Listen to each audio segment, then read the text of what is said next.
Koncem března se na brněnském výstavišti konal mezinárodní veletrh elektroniky a elektrotechniky Ampere.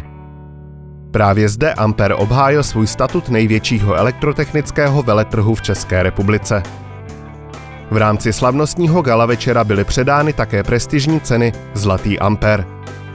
Čestné uznání, a sice týká se exponátu webová samoobsluha Jablotron, vystavovatel a výrobce Jablotron Alliance akciová společnost.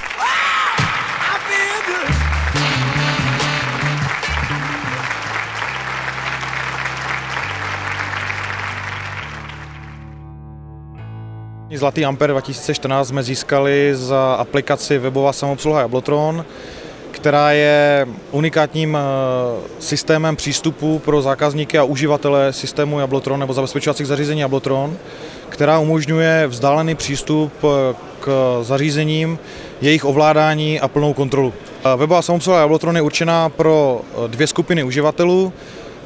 První a tou hlavní skupinou jsou koncoví zákazníci, kteří mají alarm instalovaný doma, kteří mohou pomocí webové samoobsluhy Jablotron vzdáleně systém plnohodnotně ovládat a zjišťovat stav aktuální. A tou druhou skupinou jsou montéři, kteří systém Jablotron instalují, kteří pomocí webové samoobsluhy mohou provádět plnou diagnostiku, předcházet problémům těch alarmů a mohou vzdáleně ten systém plnohodnotně konfigurovat.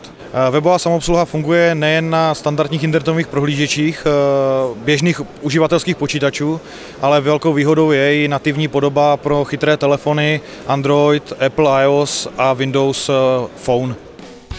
Gratulujeme společnosti Jablotron k zisku čestného uznání a k úspěšné prezentaci na veletrhu.